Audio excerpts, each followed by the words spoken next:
Welcome to the Creative Agency Success Show, the go-to resource for agency owners looking to scale their business. Join us every week to stay ahead of the curve and position your agency for future success. Okay, everybody. Yeah, we just had a great interview with Rachel Gertz from Louder Than 10. And again, I talk about it at the end of the podcast, but a lot of notes that I took away from this, I kind of mentioned it in the podcast. We started using PMs several years ago, and it's something that we really value, and making them better is always something I'm interested in. So I thought she brought a lot of really good tips to this episode.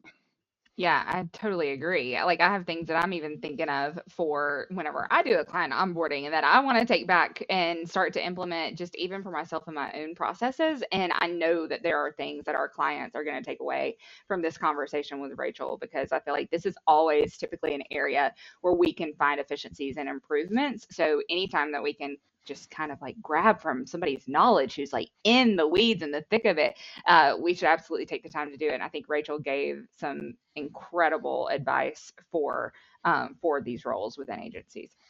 Yeah, and you kind of called it out as your highlight, but I love when there's questions that people use in order to summarize stuff, right? Like I think that's one of the best ways to really think about it. I'm thinking about like our onboarding emails from our PMs. Like, why aren't we just answering these 3 questions? And that's going to give the client everything they need. So she really gave some good tips around that and had a couple of them throughout the episode. So kind of listen for those and pause when those come up, because I think those will be some good notes for all of our listeners.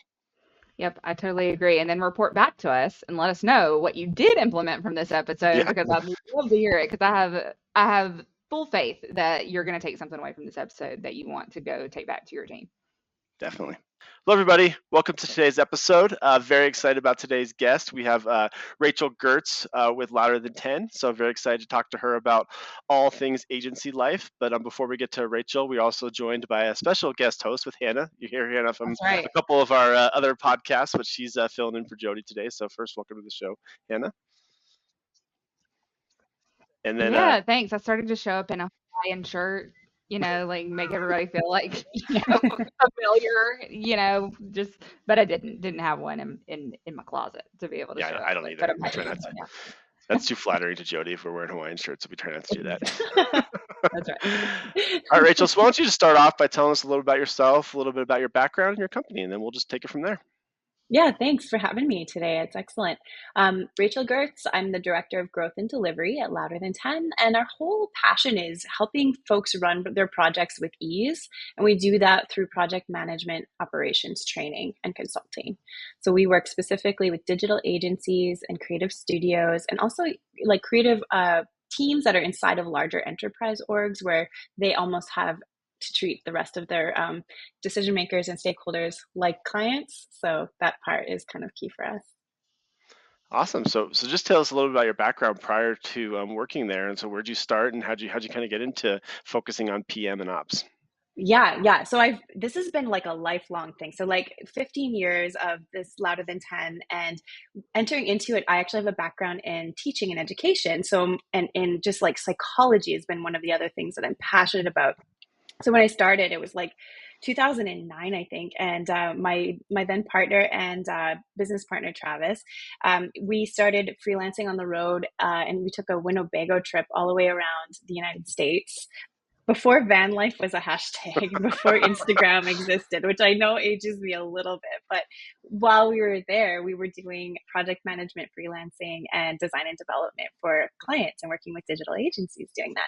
And as we started growing into our niche, we realized that project management is something that a lot of people treated as like, side of the desk thing. You got to do it.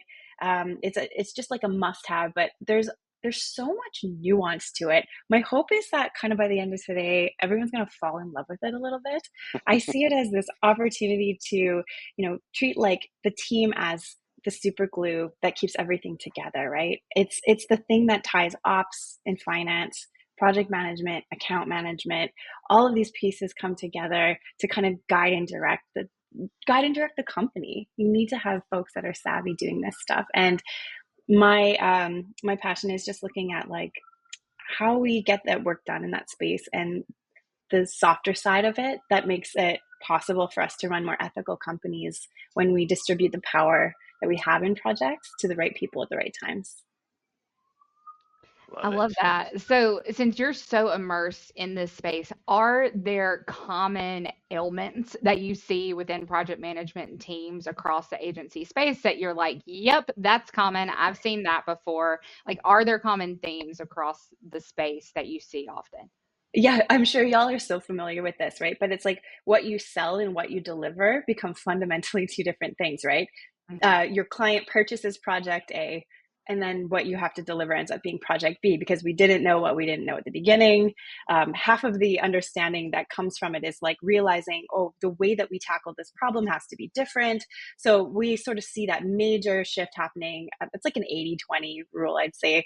We see that from the sales process to that initial project handover. That's where a lot of the breakdowns happen. So it's wild. And then, of course, you can imagine like there's all of these other situations where if you have misalignment between account and project management, that's another breakdown.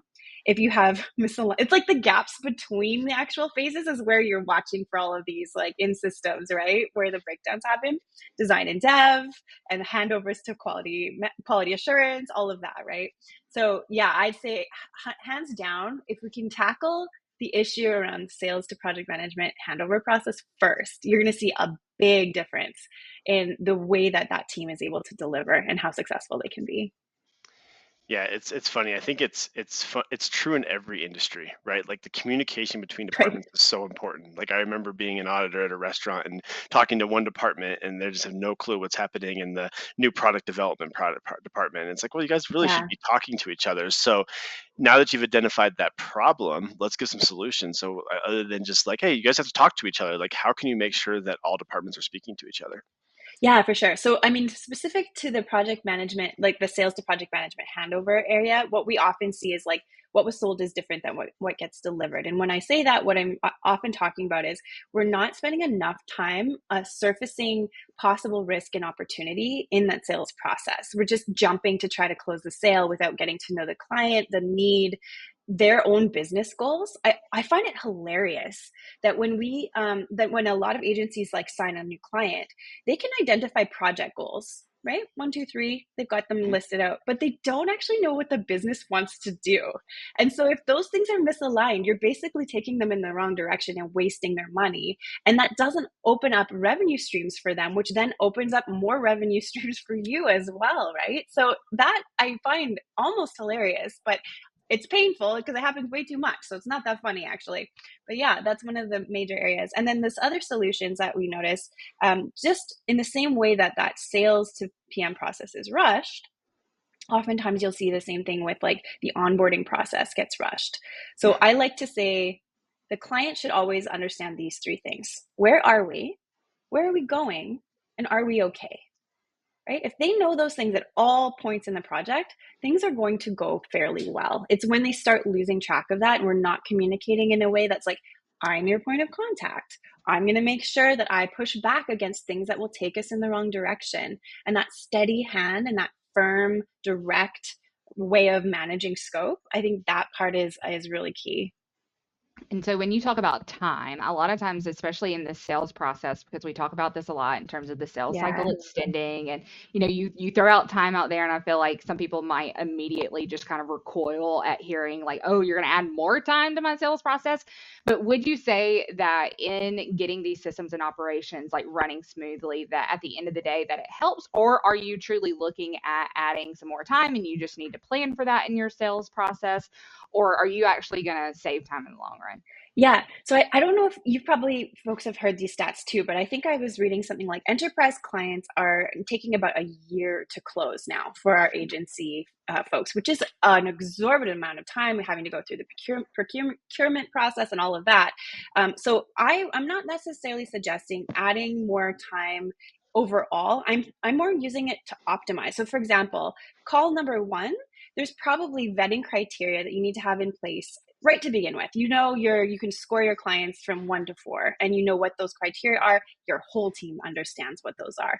Then after call number one or whatever conversation you're having, it's a great idea to bring in either subject matter experts and or project leaders into the conversation for sales call 2, even if they were just a fly on the wall, so that there's a way for you to communicate.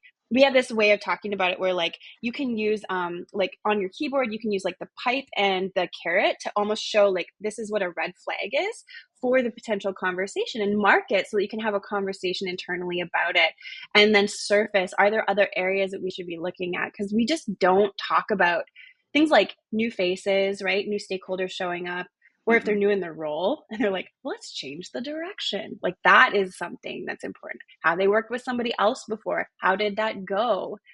Where did they see those patterns breaking down in the past? And like, what did they learn about themselves over that process? Those are, things that give you an insider view on how you can support them. And that point of contact on the client side, which basically means, hey, where are you headed in your life? I want to help you get there. What does that look like related to your goals within this client's organization? So it's kind of this client management approach, but I see it as almost like very complementary to the project management role. It helps when project managers understand and do this stuff.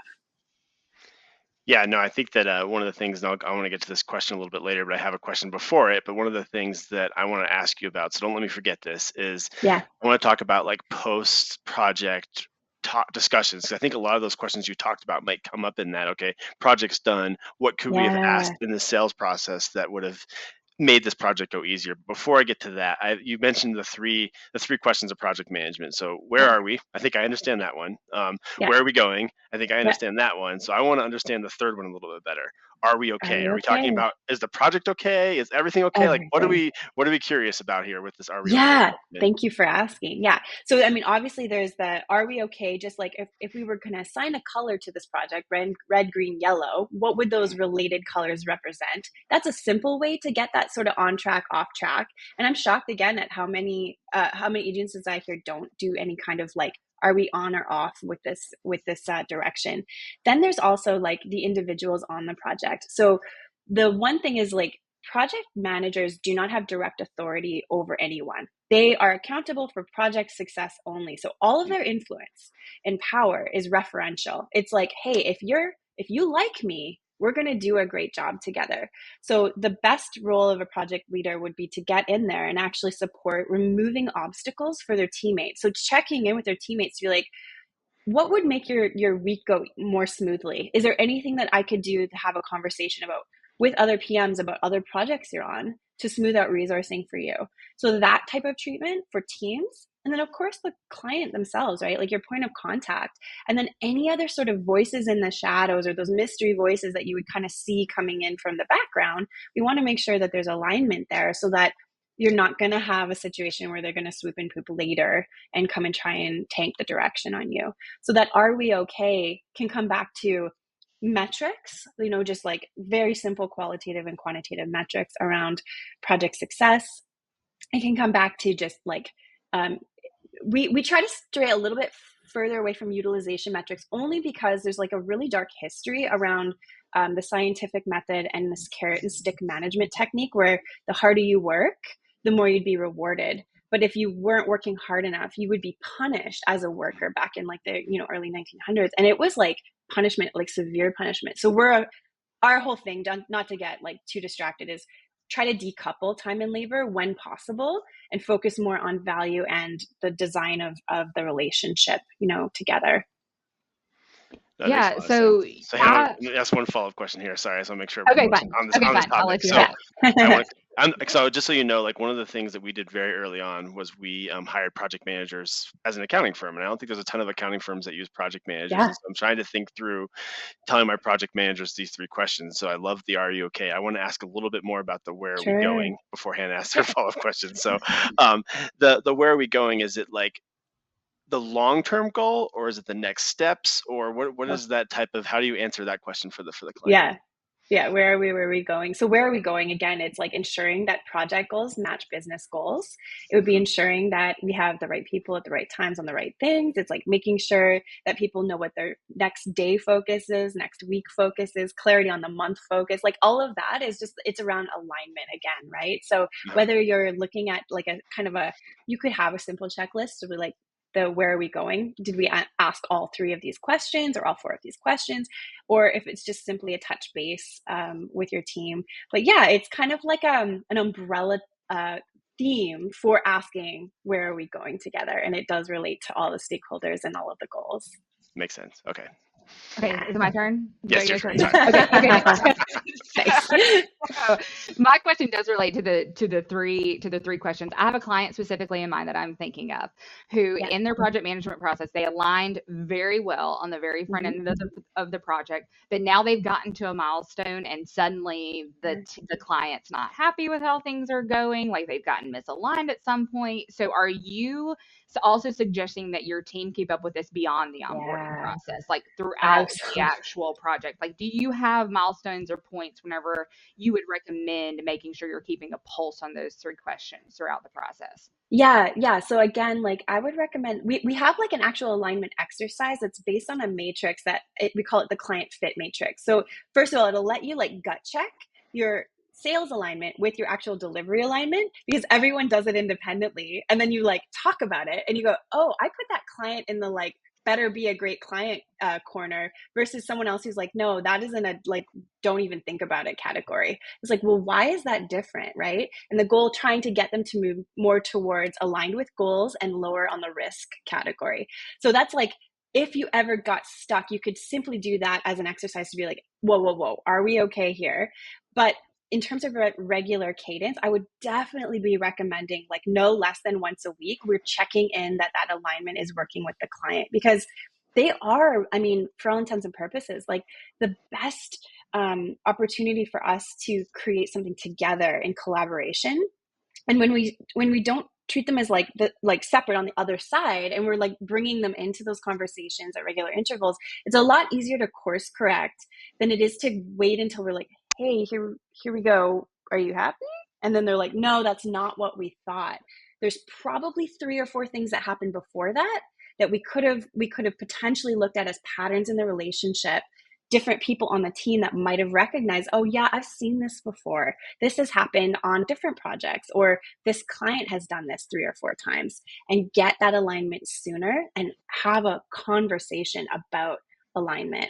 And I like to say alignment is going in the same direction, fighting for the same things, and looking at the same big picture together. We were at a conference a few weeks ago, and I heard somebody on stage say that, see if I can get this quote right. But unstated expectations and alignment are future resentments.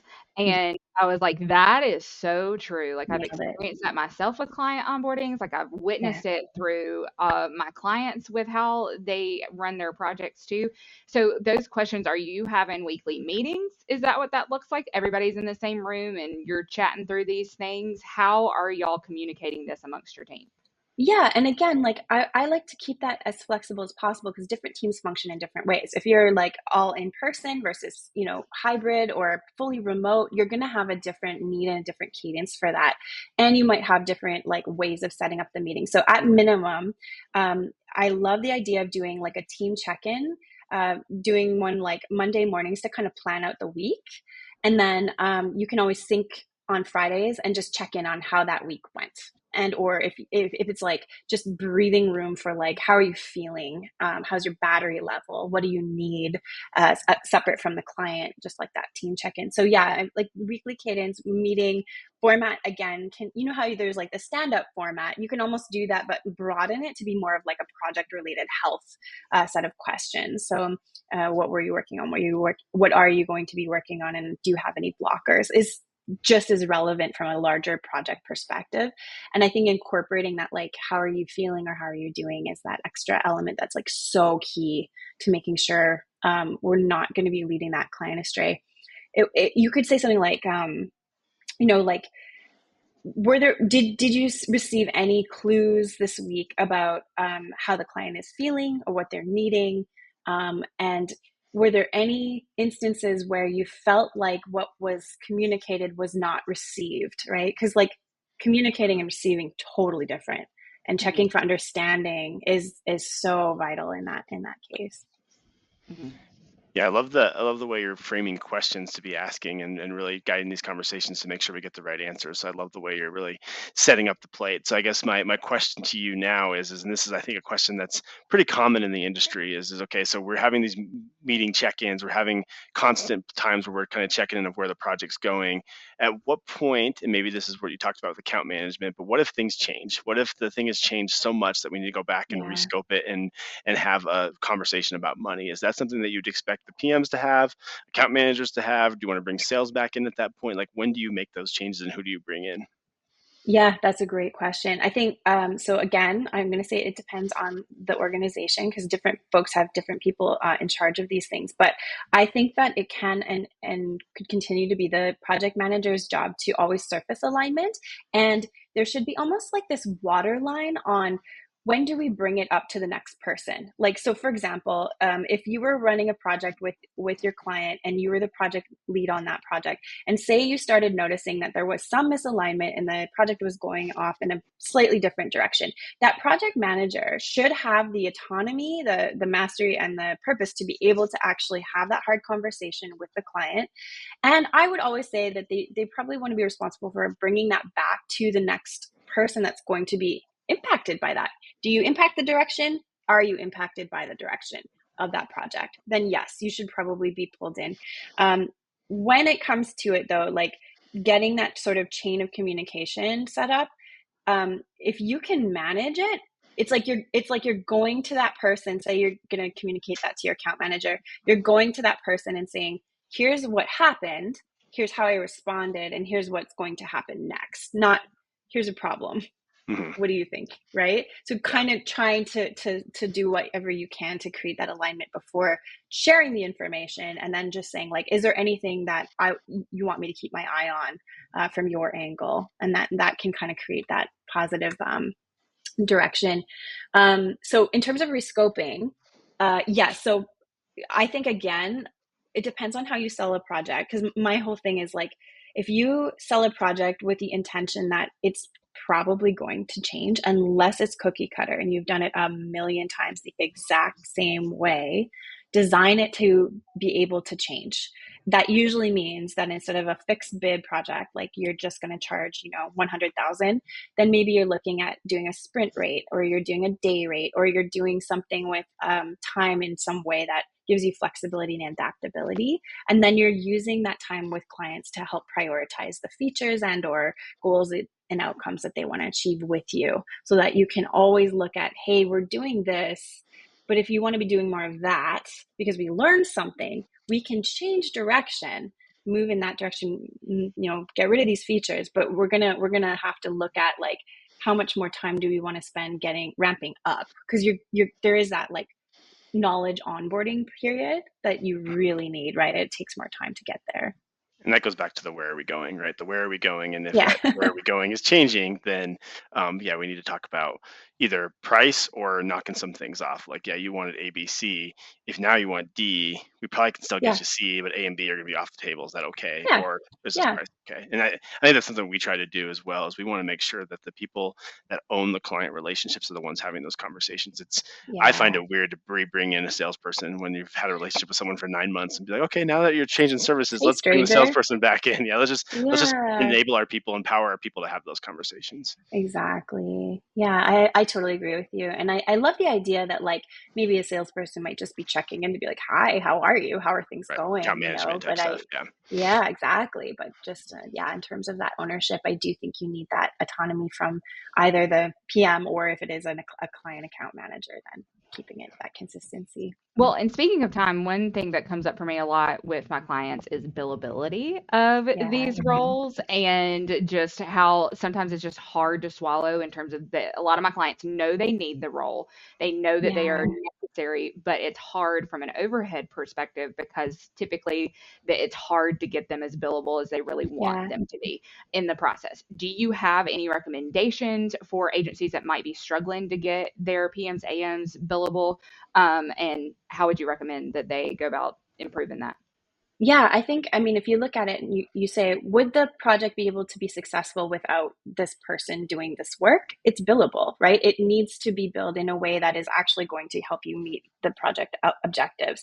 So I think in many cases, like PMs, I've heard can be some like 50% billable, but you can also have them get up higher billability rates as well because they're constantly liaising with clients in a way that is helping to create revenue, right? It is helping to increase efficiency. So I think that we're almost focusing on not the wrong thing, but it's like if we just take a look at if you remove that function, then what is the risk of taking that relationship building and that like alignment away from the project? Like it's going to go off the rails, right? So it's like focusing on the bigger picture of the project health. And you've probably heard this, right? But you like maybe allocate anywhere from like 20 to 30% for project management and account management. If you have one role, you might you might combine that, but you might split it out. It really depends on their size and the size of projects and complexity. But yeah, like I would treat it as something where it's like give your project the breathing room it needs in order to be successful. And when you're having the conversation around profitability, right?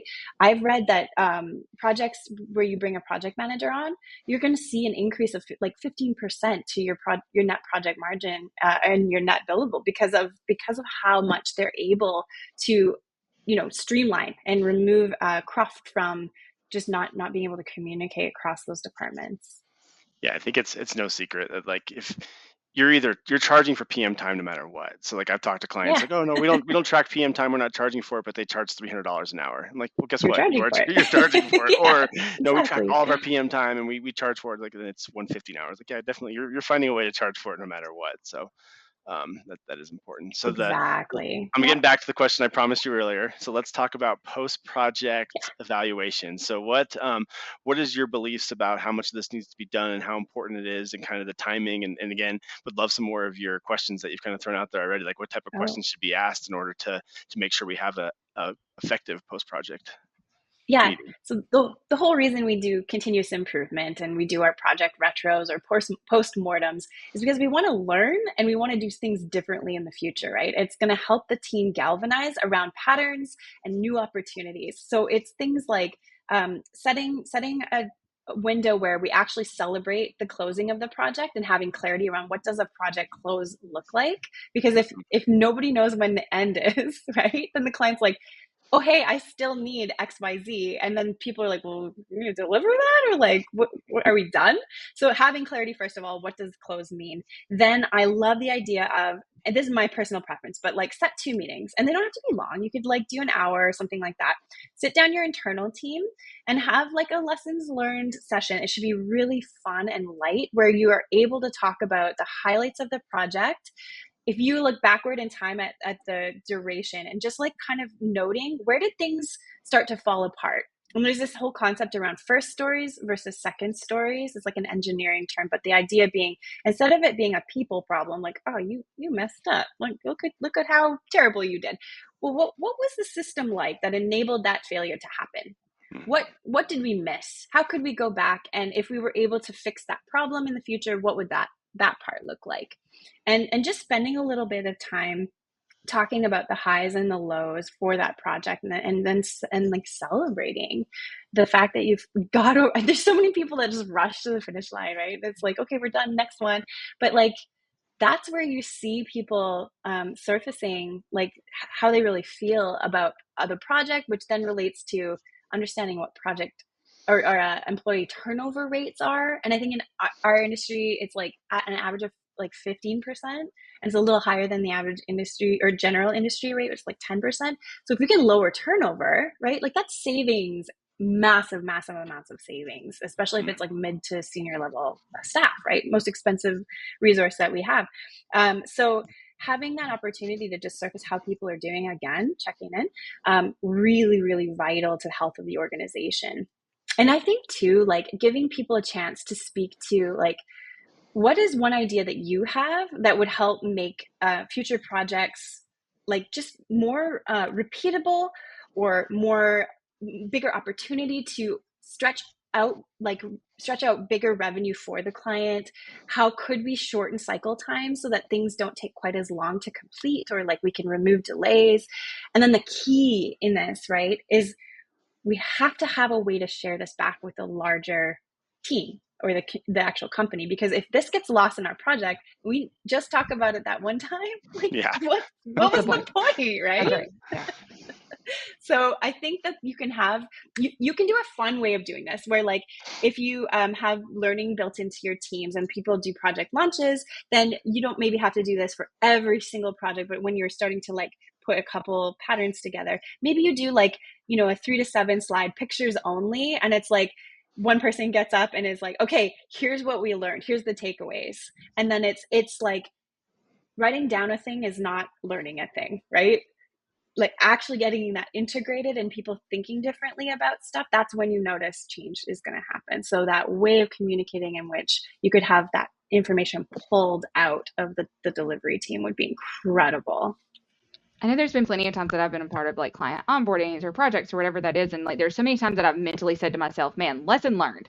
I'm going to put a pin in that for next time. Lesson learned. But it just stays right here, like for me, or like I may like happen to mention it to somebody else. There's not typically a dedicated forum or space for me to voice that. And I'm just thinking, like, as you're talking, how incredibly valuable I'm sure that is for learning and improving and getting better just every single time, instead of just saying, well, lesson learned, move on and to the next thing. So I love that suggestion.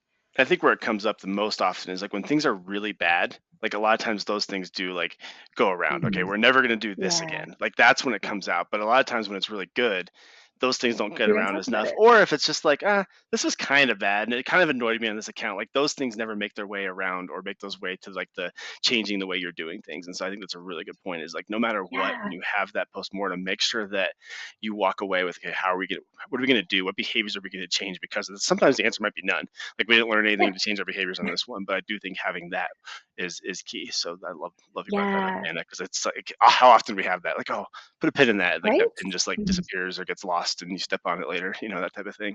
So and when totally, I love that. And then like an easy way to track it is like, why not have a continuous improvement project board where you're just pasting out all of the learnings from each of your projects, and then they get kind of like pinned there, and then you can kind of surface or highlight those. And what is really nice is when you go to start your next project, revisit that and be like, okay, remember on this last project we had all of these errors happen, or this other team experienced all of these things happening. This is what they said that they would do in order to deal with that. Like that's like a nice fresh way to start the project with clear eyes. I love it. All right, so we made it to the part of the episode where we have a fun question. So, so people that can't see the video, there's a lot of instruments behind Rachel here. So I want to make sure I'm not going to pass that up. So I'm guessing you have some type of musical interest, or your partner has musical interest. So let's talk about our favorite concerts we've ever been to. So, Rachel, I want to start with you. Favorite concerts? Yeah, favorite concert you've ever been to. So then we'll go with you, then we'll go to Hannah, and we'll wrap it up. Okay, I just went to one called Idols, IDLES, and it's kind of like a post-prog, like British, like I don't know if you all know them, but they're so lovely, and they talk about love, and but they've got like this really hard, like fun British accent. So, and it's just, man, dancing around. I had the best time, and I would highly recommend them. Where'd you see him? I saw them here in Van at the PNE, so they have like the exhibition hall here. They were really great. Okay, cool. All right, Hannah, what about you? Well, I'm definitely gonna add them to my Spotify playlist. Like my Spotify would give you whiplash. Like like all lots of stuff. Yes, I love it. So I love new suggestions for music. So my favorite was probably Tyler Childers, who's kind of like a bluegrass. Like a friend turned me on to him, and like I never would have thought like I would like that kind of music, and I loved it. And she invited me to go to a concert in Nashville. I saw him at the Ryman, and that was just like an incredible setting. Like the acoustics were just so good. So that it was the month before COVID hit. So like I will forever remember that as like being one of the last things like I got to go and do before COVID. So that's definitely mine. What about you, Jamie? Yeah, my kids make fun of my Spotify playlist too, because it's like not the Yeah. playlist, but when you do the likes, when you're bored and you're just like, I'm just gonna play all my likes, and it goes from like rap to country to rock to like folk, and it's like, they're like, what is wrong with you, Dad? Like, what are you I listening love to? that. But yeah, I'm gonna talk, and Hannah knows what I'm gonna talk about here. But very recently, a couple weeks ago, one of my clients invited me to see Pearl Jam with him in Los Angeles, and Oh, we got nice. backstage and we got to walk through, and we were like 5 rows away. And I've seen Pearl Jam probably 10 times, but never that close before. And it was amazing. And if you guys don't know, Pearl Jam does a different set list every single night. So they never play the same Wow. songs. They do a different order every night. So like every show, it's like your own little baby. Like, oh, this is what I got to hear tonight, and I got to hear these things. And there's catalogs like, I don't know, probably 200 songs now. So every night is so different. But that was my most fun show recently, just because the experience and who I got to experience it with. So it was an awesome time. That sounds incredible, Jamie. I love that. It was I was gonna say, if amazing. you did not say that concert, I was gonna say, Jenny, like, you literally got backstage passes. Like, how could Yeah. you not? It was so cool. That's awesome. Cool. I thought this was a great episode. I mean, I have a whiteboard in front of me, and like it is filled up with all the notes I'm going to take and steal from you and Sweet. pass on to our project managers. So, and hopefully our listeners feel the same. But let's end this episode with getting final thoughts. So we're going to start with Hannah. Go to you, Rachel, then I'll wrap it up. So Hannah, final thoughts from this episode. Yeah, I absolutely love the tips that you've given with these questions. Like, I think that's one of the hardest things just about project management. Anytime you're in that setting too, is learning to ask the right questions. So I think you've set everybody up for success with that. Like, these are great questions to add to your arsenal. So thank you for giving us that suggestion. I'm going to go take it to my clients and tell them they need to Right implement on. that ASAP. I All right, appreciate Rachel, that. your final Yeah. thoughts. Yeah. Yeah. I have, if Tanya have a resource that's on client alignment and just like how we can actually get that, lower risk, higher, closer to goals direction. And I think for me, I'm starting to see this, and it's coming up as a theme over and over, is like, if you want to go fast, you got to slow down, right? Go slow to go fast. And I think that is part of it. We live in such a commoditized society where everything is like absolutely done at breakneck speed. And I think just slowing down a little bit more and being more intentional in that initial process and then all the way through is going to like yield such incredible change for the team that feels good. We need that. We need that softness. Yeah, definitely. My final thought is I love what you do, right? I think you always hear about marketing consultants, you hear about finance consultants. Sometimes you'll hear about like, implementators, but someone that's actually helping with like PM and ops directly and just going in and solving it is something that a lot of organizations could need. So I'd say anyone that's listening and is like, oh, wow, a lot of light bulbs went off, definitely reach out to Rachel. And I'm going to give you an opportunity to say, how can they get hold of you so everybody knows? For sure. Yeah, absolutely. If you want to reach out, you can find me at rachel@louderthan10.com. I'm sure we'll get that spelling for you. But we've got tons of resources. You can have a strategy call with me if you're just like, hey, I'm thinking about trying to make some changes on the PM team. What should I be doing? We look at it like when your PMs are financially literate, when they're able to speak the language of business, and they're able to support the space that both your team and clients need to be happy. That's like where you're going to see the biggest success and feel smooth ease on projects. Love it. All right. Well, thanks again for coming in, and thanks everyone for listening. Thanks. And like I said, I'm sure you'll get a lot of people reaching out to you because I love what you talked about today. So thanks. Love Definitely good content. So thank you. Thanks, team. Thanks, Rachel. Enjoy this podcast? Visit our website, summitcpa.net, to get more tips and strategy for achieving business success. We're here to be a resource in this ever-changing industry.